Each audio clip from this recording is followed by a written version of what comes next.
आप सभी को मेरा नमस्कार। मैं रोहित मिश्रा आप सभी का स्वागत करता हूं अपने महाविद्यालय के ऑनलाइन प्लेटफॉर्म पर। तो आज हम स्टूडेंट आपको पढ़ाएंगे fundamental of agrometeorology and climate change की क्लास, और इसके अंतर्गत एक इम्पॉर्टेंट टॉपिक है मेरा जो आज आपको पढ़ाएंगे, वो है process of condensation, formation of due and fog. संघनन की प्रक्रिया,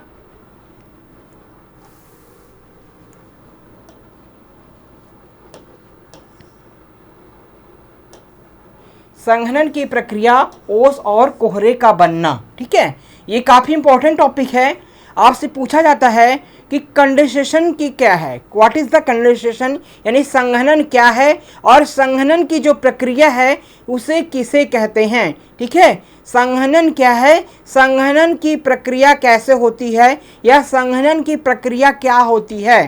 ठीक है, या फिर आप से पूछ सकता है एग्जामिनर कि बादल निर्माण में संघनन की प्रक्रिया लिखिए, या बादल निर्माण की प्रक्रिया लिखिए, या फिर आपसे प्रश्न पूछ सकता है कि संघनन प्रक्रिया के कौन कौन से प्रकार हैं। ठीक है, तो ये सारे क्वेश्चन आपसे पूछे जा सकते हैं, या शॉर्ट नोट्स में ओस क्या है, कोहरा क्या है, पाला क्या है, इस टाइप से क्वेश्चन आपसे पूछे जा सकते हैं। ठीक है, तो हम आपको पढ़ाने जा रहे हैं संघनन क्या है और संघनन की प्रक्रिया क्या है, संघनन की प्रक्रिया के पश्चात ओस और कोहरे का बनना किस प्रकार से होता है, इसका क्या इंपॉर्टेंस है। ठीक है, तो आइए अपने सेशन को स्टार्ट करते हैं।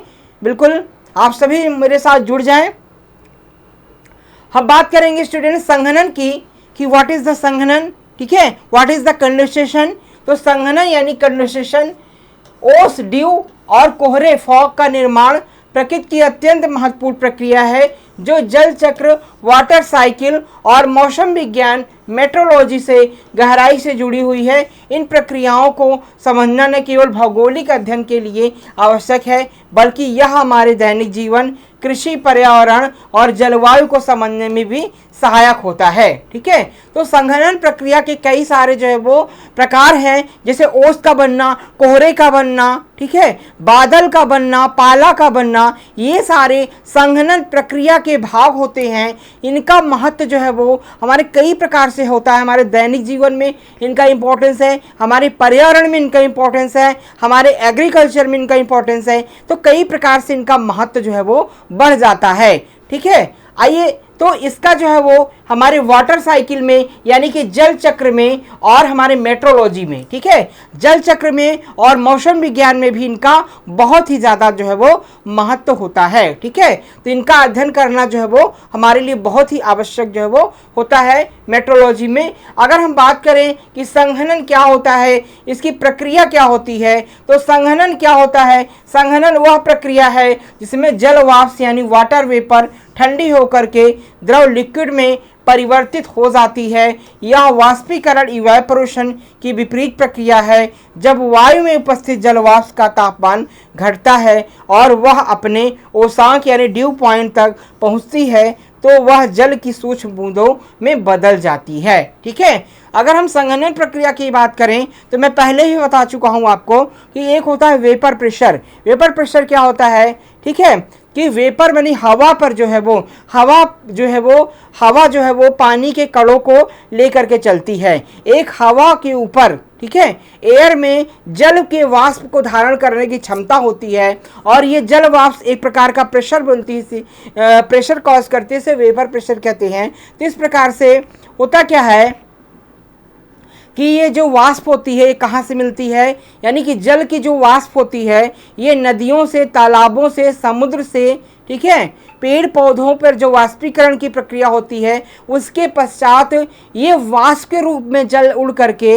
वातावरण में हवा के साथ मिल जाता है, और ये हवा जो होती है, जो वाष्पित जल होता है, उसको धारण कर लेती है, और धारण करने के बाद जो है वो जब ऊपर जाती है, उसका तापमान जब कम होता है, ठंडी होती है हवा, ठीक है, जो जल वाष्प को धारण की हुई हवा जो होती है वो ठंडी होती है, तो ठंडी हवा जो है वो अलग अलग जो है वो पानी के कणों में बदल जाती है, यानी कि संघनित होकर के, कंडेंस्ड होकर के जो है वो बादल का निर्माण करती है, या फिर ओस बनती है, कोहरा बनती है। तो इस प्रकार की जो प्रक्रिया होती है उसे हम क्या कहते हैं बेटा, संघनन कहते हैं, या कंडेंसेशन जो है वो कहते हैं। ठीक है, तो इस प्रकार से जो वाटर वेपर होती है ठंडी द्रव में परिवर्तित हो जाती है, या वाष्पीकरण की विपरीत प्रक्रिया है जब वायु में उपस्थित जल वाष्प का तापमान घटता है और वह अपने किस पे आता है बेटा, ड्यू पॉइंट पे आता है, अपने ओसांक बिंदु पर आता है,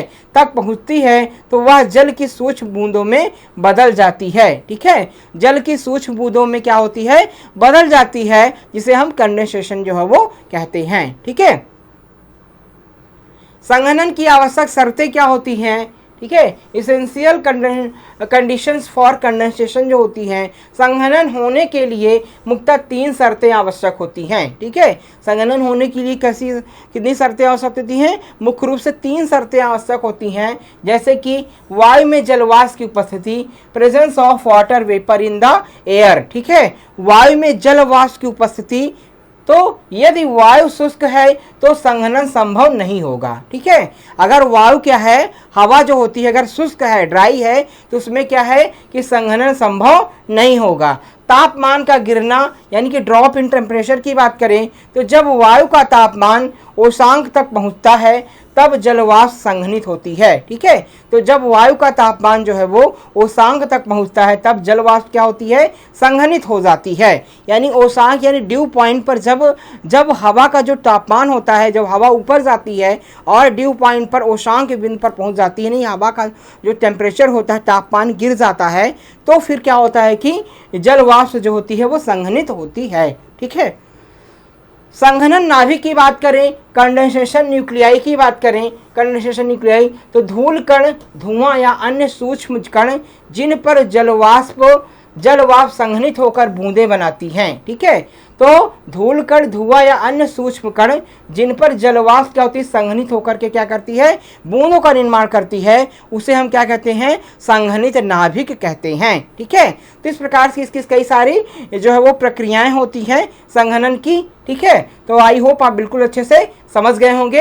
अब हम बातें करेंगे संघनन की प्रक्रिया की बात करें, द प्रोसेस ऑफ कंडेंसेशन, की संघनन की प्रक्रिया जो है वो वातावरण में किस प्रकार से होती है। ठीक है, तो दिन के समय सूर्य की ऊष्मा के कारण जल स्रोतों, नदियां, झीलें, समुद्र से जल क्या होता है, वाष्प बन करके किस में जाता है, वायुमंडल में चला जाता है। ठीक है, यह जल वाष्प ऊपर उठते समय ठंडी होती जाती है। जब यह ठंडी होकर ओसांक तापमान तक पहुंचती है तो सूक्ष्म कणों पर संघनित होकर जल की बूंदों में बदल जाती है। यही बूंदें बादल यानी क्लाउड्स, कोहरा या ओस के रूप में दिखाई देती हैं। तो प्रोसेस ऑफ कंडेंसेशन की बात करें कि जब दिन में क्या होता है, सूर्य जो है वो सूर्य की किरणें जो है वो जल पर पड़ती हैं। ठीक है, जब सूर्य की किरणें क्या होती हैं, जल पर पड़ती हैं, तो जल जैसे कि नदियों का जल, तालाबों का जल, समुद्र का जल, ये क्या होते हैं, वाष्प के रूप में। ठीक है, जब इसका तापमान बढ़ता है तो ये वाष्प के रूप में क्या होते हैं, वाष्पित होते हैं। इसमें वाष्पीकरण की प्रक्रिया होती है, तो इससे जो वाष्प निकलती है, वाष्पीकरण की प्रक्रिया के पश्चात एवं वनस्पतियों में, ठीक है, वनस्पतियां और पेड़ पौधे भी वाष्पोत्सर्जन की प्रक्रिया करते हैं, जिससे कि जो है उनके अंदर जो पानी होता है वो जो है वाष्पीकरण की, वाष्पोत्सर्जन की प्रक्रिया के पश्चात वातावरण में आता है। तो नदियों का, तालाबों का और समुद्र का जल और पेड़ पौधों से निकला हुआ जो पानी होता है वो सारा जल जो है जो वातावरण में आता है तो वो ठंडा होता है। ठीक है, और इतना ठंडा होता है कि एक ओसांक बिंदु जिसे कहते हैं ड्यू पॉइंट तक जो है पहुंचता है, और ड्यू पॉइंट पहुंचने के पश्चात जो है वो क्या करता है कि बूंदों में कन्वर्ट हो जाता है। ठीक है, बूंदों में कन्वर्ट होने के पश्चात जो है वो बादल बनता है, ओस बनता है, कोहरा बनता है, ठीक है, पाला बनता है, कई प्रकार के जो है वो उसमें जो है डिफरेंट जो है वो टाइप्स का निर्माण जो है वो होता है। ठीक है, तो इस प्रक्रिया के पश्चात जो है वो फिर से वो बादल जैसे बना, तो बादल जो है वो फिर से संघनित होकर के नीचे ज़मीन में मतलब कि जो है वर्षा के द्वारा नीचे आता है। ठीक है, तो इस प्रकार से जल चक्र जो है वो चलता रहता है। और ये प्रक्रिया का सबसे इंपॉर्टेंट जो पार्ट होता है वो होता है संघनन। ठीक है, तो इस प्रकार से संघनन की प्रक्रिया होती है और बूंदों में बदल जाती, यही बूंदें बादल, कोहरा और ओस के रूप में दिखाई देती हैं। तो ये कॉन्सेप्ट क्लियर हुआ आपका। आई होप आप ये कॉन्सेप्ट क्लियर हो गया होगा। ठीक है, अब बात करेंगे छात्रों टाइप्स ऑफ कंडेंसेशन की। अब क्या बात करेंगे? टाइप्स ऑफ कंडेंसेशन की बात करेंगे कि कंडेंसेशन क्या होता है। ठीक है, संघनन के प्रकार की बात करें, टाइप्स ऑफ कंडेंसेशन की बात करें, तो संघनन विभिन्न रूपों में प्रकट होता है। ठीक है, आज जान जाइए कि संघनन कितने प्रकार का होता है या संघनन के कौन कौन से रूप होते हैं, प्रकार होते हैं। तो जैसे कि क्या हो गया? पहला क्लाउड्स यानी बादल, दूसरा क्या हो गया? फॉग यानी कोहरा। ठीक है, फॉग यानी कोहरा। तीसरा क्या हो गया? धुंध यानी मिस्ट। ठीक है, धुंध इसको कहते हैं ना कि धुंध जैसा दिखाई दे रहा है, आगे सामने धुंध दिख रहा है, कुछ दिख नहीं रहा है। ठीक है, तो वो क्या है? ये जो पानी है, एसी का जो है वो टाइप्स है, कंडेंसेशन के प्रकार हैं। ठीक है, धुंध और ओस यानी ड्यू। ठीक है, पाला फ्रॉस्ट, तो इसका नाम आपने सुना होगा, बादल, कोहरा, धुंध, ओस और पाला। ये सारे किसके प्रकार हैं बेटा? संघनन के प्रकार हैं। तो इतना याद कर लीजिए कि ये क्या होते हैं, एग्जाम में बिल्कुल आने हैं ये। तो बादल, कोहरा, धुंध, ओस, पाला ये किस प्रकार से बनते हैं, कितने तापमान पर बनते हैं, ये सारे आपको बिल्कुल रटा होना चाहिए, क्योंकि 60 नोट्स में ये क्वेश्चन आने हैं आपके एग्जाम में। ठीक है, इसके बाद इन सभी का निर्माण किसके द्वारा होता है? संघनन प्रक्रिया के कारण ही होता है। ठीक है, तो इन सब का निर्माण किसके द्वारा होता है? संघनन प्रक्रिया के द्वारा होता है। ठीक है, ओस की बात करें, सबसे पहला ओस यानी ड्यू का निर्माण किस प्रकार से होता है? अगर हम ड्यू की बात करें, ओस क्या होता है? तो ओस क्या होती है? छोटे छोटे जल की बूंदों के रूप में घास, पत्तियों, ठीक है, घास, पत्तियों, फूलों और अन्य ठंडी सतहों पर दिखाई देती हैं। यह आमतौर पर रात के समय बनती हैं। ठीक है, तो ये जो ओस होती है वो छोटे छोटे जल की बूंदों के रूप में घास हो गया, पत्तियां हो गई, फूल हो गए, अन्य ठंडी सतहों पर क्या करती हैं? दिखाई देती हैं। यह आमतौर पर क्या कब होता है बेटा? रात के समय होता है। ठीक है, तो ओस का निर्माण कब होता है?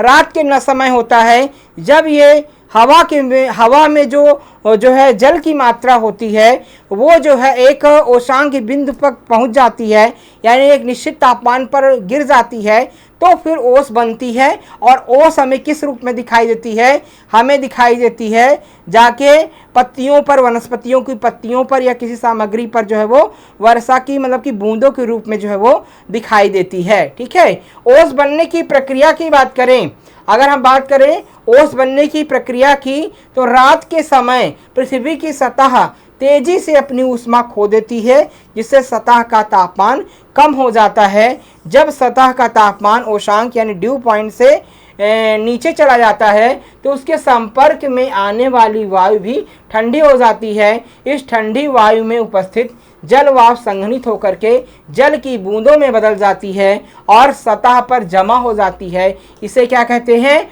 ओस कहते हैं, या फिर इंग्लिश में ड्यू कहते हैं। तो बेटा आई होप आप बिल्कुल अच्छे से समझ गए होंगे। होता क्या है कि हवा के साथ ये हवा के अंदर जो है वो जो ये जलवाष्प होती है, ठीक है, जलवाष्प जो होती है, तो रात के समय क्या होता है कि तापमान क्या होता है, काफ़ी नीचे गिर जाता है। रात ठंडी होती है ना, पता है, दिन गर्म होते हैं लेकिन रात क्या होती है? ठंडी होती है। तो रात के समय जो है जब तापमान ओशांक बिंदु पर चला जाता है, यानी एक निश्चित तापमान ठंडा हो जाता है, तो हवा जो होती है वो भी ठंडी हो जाती है। हवा के अंदर जो पानी होता है वो भी ठंडा हो जाता है और ये ठंडा पानी जो है वो जो है ठंडा जब हो जाता है तो संघनन की प्रक्रिया के पश्चात ठंडा पानी जो है वो बूंदों के रूप में जमा हो जाता है, सतह पर जमा हो जाता है, वनस्पतियों के ऊपर, घास के ऊपर जो है वो जमा हो जाता है। इसे हम क्या कहते हैं?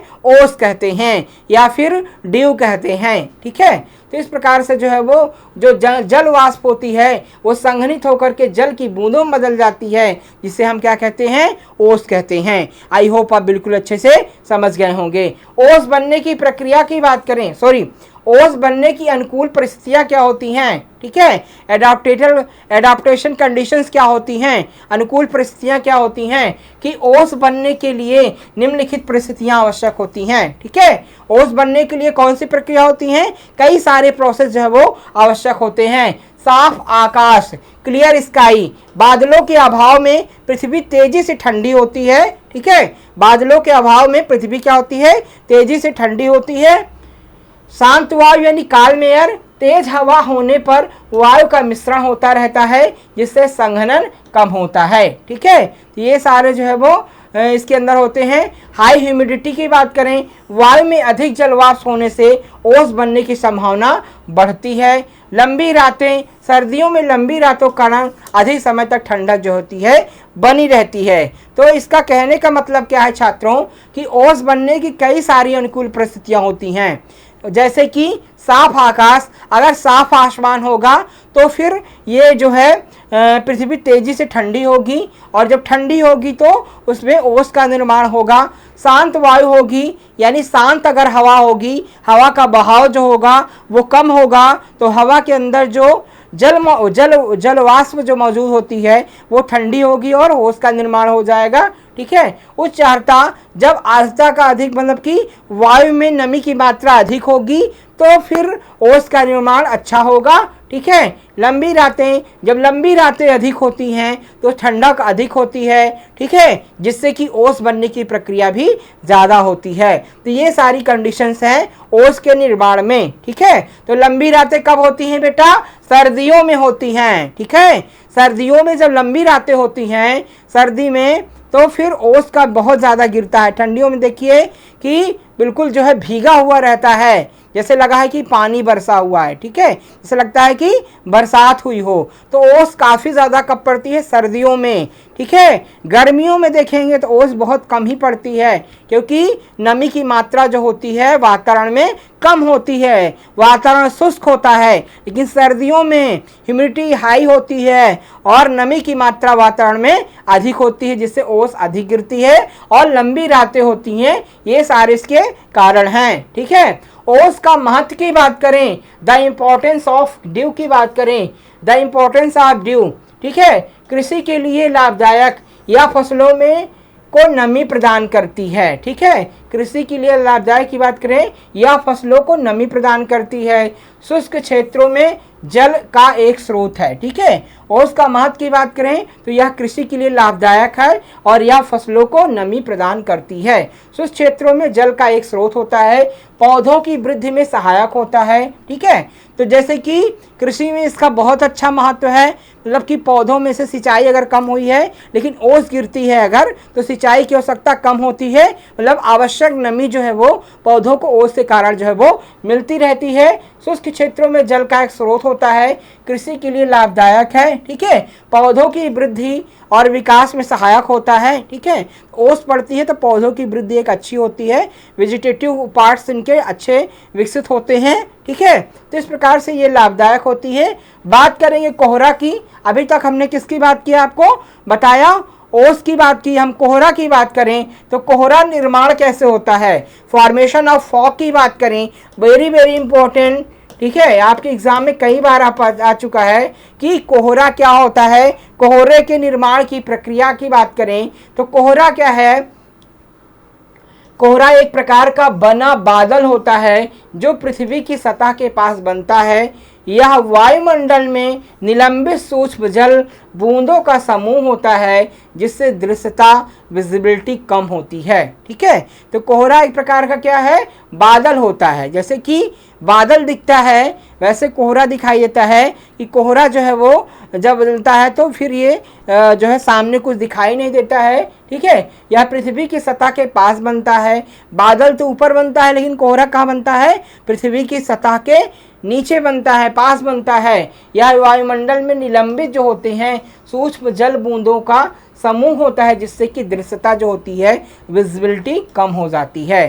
तो कोहरा क्या होता है कि कोहरा एक प्रकार का घना बादल होता है जो पृथ्वी की सतह के पास में बनता है। ये जो बूंदें होती हैं, जलवाष्प की बूंदें होती हैं, वो जो है क्या होती हैं, जलवाष्प की जो बूंदें होती हैं वो उनका निलंबित हो जाती हैं। ठीक है, जलवाष्प की जो बूंदें हैं वो निलंबित होकर के हवा के साथ सूक्ष्म कणों में परिवर्तित हो जाती हैं और एक चादर की तरीके से बिल्कुल वातावरण में ढक लेती हैं। ठीक है, हवा के साथ जल के सूक्ष्म कण निलंबित होकर के कोहरे का निर्माण करते हैं और एक चादर की तरीके से वातावरण में ढके हुए होते हैं जिससे जो विजिबिलिटी होती है वो काफ़ी कम हो जाती है, यानी दृश्यता जो है वो काफ़ी कम हो जाती है। सामने वाली चीज़ें क्या होती हैं, दिखाई नहीं देती हैं। हम लाइट भी जलाएं, देखिए गाड़ियों में हम कितना भी लाइट जलाएं, अगर घना कोहरा है तो सामने नहीं दिखाई देता, विजिबिलिटी बहुत कम हो जाती है। ठीक है, तो घने कोहरे में काफ़ी समस्याएं होती हैं जिससे एक्सीडेंट वगैरह हो जाते हैं। देखिए हाईवे पर अच्छा घना कोहरा जब होता है तो एक्सीडेंट बहुत ज़्यादा हो जाते हैं, कुछ दिखता ही नहीं है, सामने वाले को जाके करता है ठोक देता है उसी पे।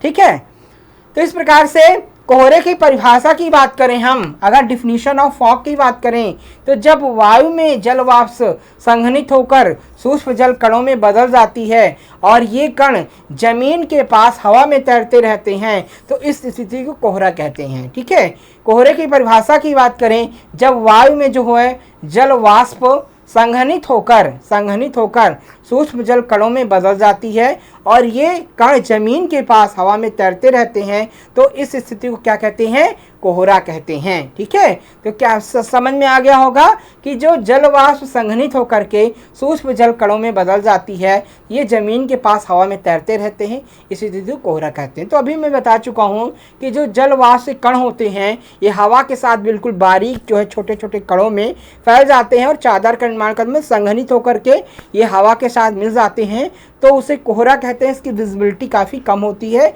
और ये जो है हवा में बिल्कुल तैरते रहते हैं। ठीक है, तो इस प्रकार से कोहरे का निर्माण होता है।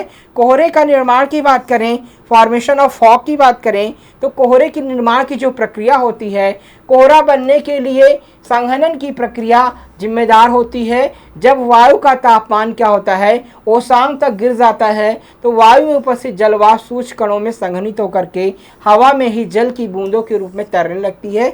इससे वातावरण धुंधला हो जाता है और दृश्यता क्या होती है, कम हो जाती है। ठीक है, तो ओस और कोहरा में बहुत कम ही अंतर होता है।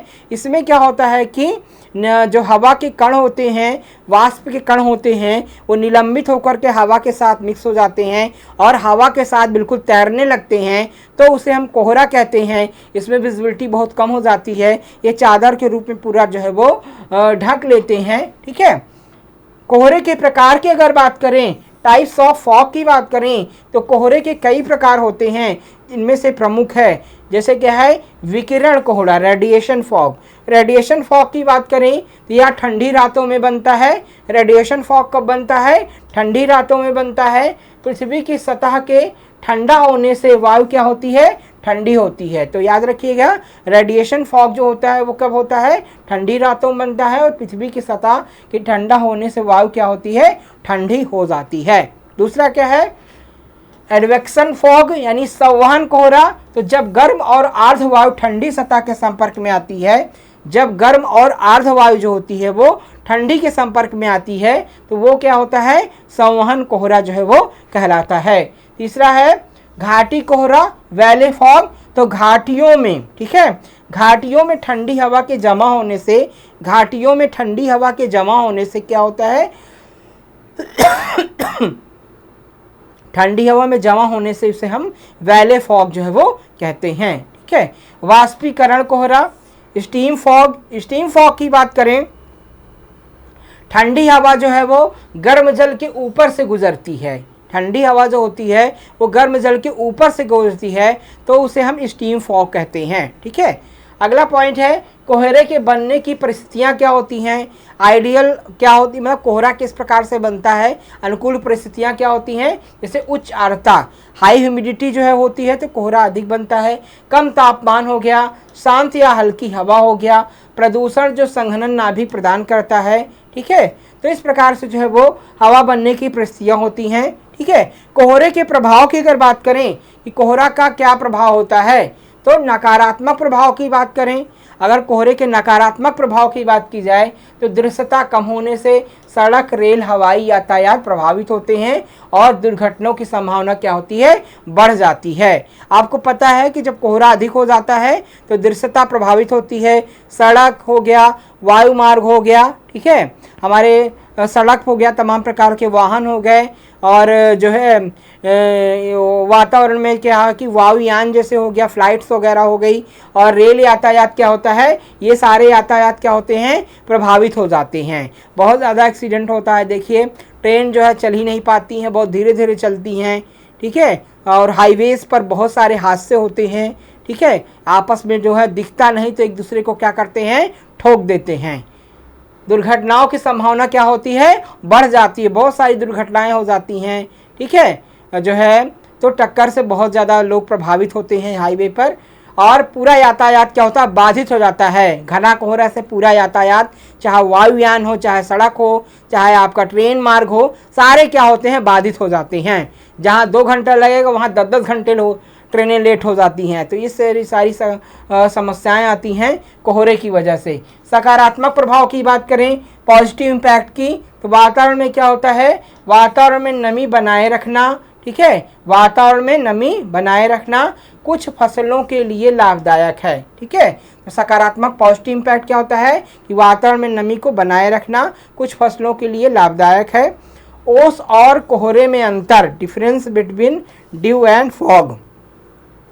ओस और कोहरे में क्या अंतर होता है, यहाँ पर जानिए, काफ़ी इंपॉर्टेंट है, कई बार एग्जाम में पूछा गया है कि ओस और कोहरे में क्या अंतर होता है। ठीक है, तो अंतर की बात करें अगर हम, तो ओस और कोहरा जो होता है रूप में बात करें, किस रूप में, तो सतह पर जल की ओस में सतह पर जल की बूंदें होती हैं, कोहरा में क्या होती हैं, हवा में तैरती बूंदें होती हैं। ठीक है, तो इसमें क्या होती हैं, सतह पर जल की बूंदें होती हैं, लेकिन कोहरे में क्या होती हैं, हवा में तैरती हुई जल की बूंदें होती हैं। स्थान की बात करें तो जो ओस होती है वो घास, पत्तियां, वस्तुओं पर जो है वो इसका स्थान होता है। ओस का स्थान कहाँ होता है, घास पर, पत्तियों पर, भवन पर, मतलब ये दिखाई देती है।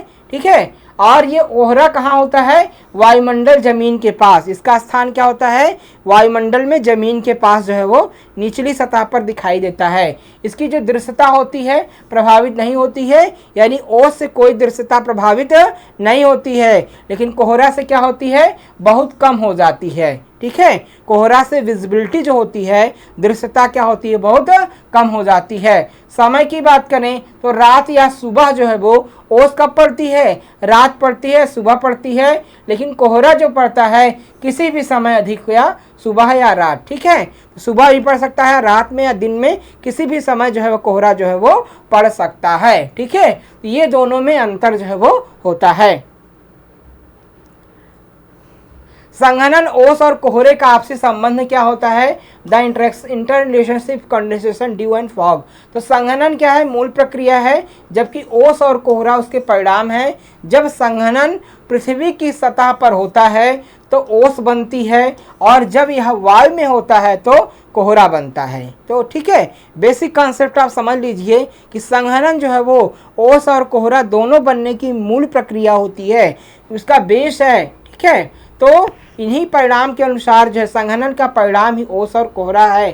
संघनन पृथ्वी की सतह पर होता है, कहाँ होता है, सतह पर होता है, तो ओस बनती है। संघनन की प्रक्रिया अगर पृथ्वी की सतह पर होती है तो उससे क्या बनता है, ओस बनती है। और संघनन की प्रक्रिया जब वायु में होती है, ठीक है, तो क्या बनता है बेटा, कोहरा बनता है। जब यह पृथ्वी की सतह बना तो ओस बना, और जब वायु में बना, संघनन हुआ, तो क्या बन गया, कोहरा बन गया। यही इसमें दोनों में विशेष अंतर होता है।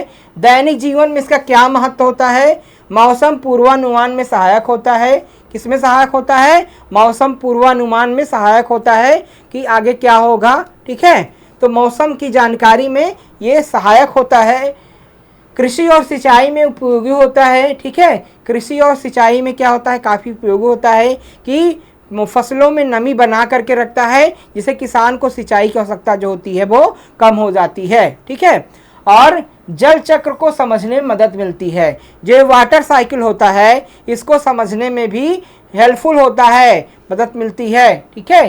पर्यावरणीय संतुलन बनाए रखने में योगदान करता है, ठीक है। जो पर्यावरण का संतुलन होता है उसको बनाए रखने में भी काफ़ी महत्वपूर्ण योगदान इसका होता है, ठीक है।